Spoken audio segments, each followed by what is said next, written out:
اگر اب بھی اپنی رنگت کی وجہ سے پریشان ہیں تو یہ ٹوٹکا آزمائیں۔ رنگ گورا اور چہرہ چاند جیسا ہوگا۔ قدرتی طور پر ہر عورت کی خواہش ہوتی ہے کہ وہ خوبصورت دکھائی دے، اس کو دیکھ کر ہر کوئی اس کی تعریف کرے اور اس کے شوہر کی نظر اس سے ہٹ نہ جائے۔ اس کے لیے طرح طرح کے جتن کیے جاتے ہیں۔ مختلف کریمیں استعمال کی جاتی ہے جن کے استعمال سے وقتی طور پر تو چہرے کی خوبصورتی بڑھ جاتی ہے، لیکن مستقبل میں اس کے مضر اثرات واضح طور پر بھی دکھائی دینے لگتے ہیں۔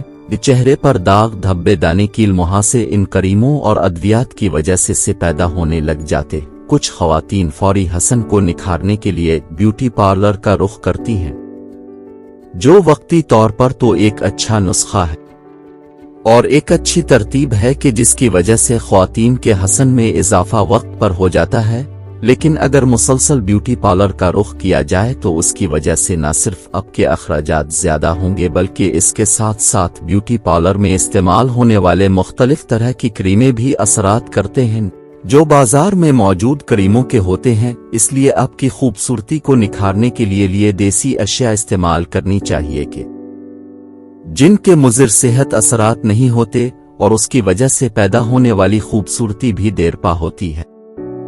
دودھ کی مثال لیجئے۔ ماہرین کے مطابق دودھ پینا انسان کے جسم کے لیے فائدہ مند ہے، ایسے ہی اس کے لگانے کے اثرات سے بھی کوئی انکار نہیں کر سکتا۔ اگر آپ چاہتے ہیں کہ آپ کا چہرہ صاف ہو، جلد نرم اور ملائم ہو اور سانولا رنگ بھی چمکتا ہوا دکھائی دے تو دودھ لے لیجئے اور ایک روئی کے ٹکڑے کی مدد سے اپنے چہرے پر اچھی طرح لگا کر اس کا مساج کرے اور پھر اس کے نتائج دیکھیں۔ اس کے علاوہ مختلف طرح کے ٹوٹکے ہیں جن میں سے کچھ کا تعلق دودھ سے ہے اور کچھ باقی قدرتی اشیاء سے ہیں، لیکن دودھ جیسی نعمت نہیں ہے جو ہماری صحت کے ساتھ ساتھ ہماری جلد اور خوبصورتی کے لیے بھی بہت خاص ہے۔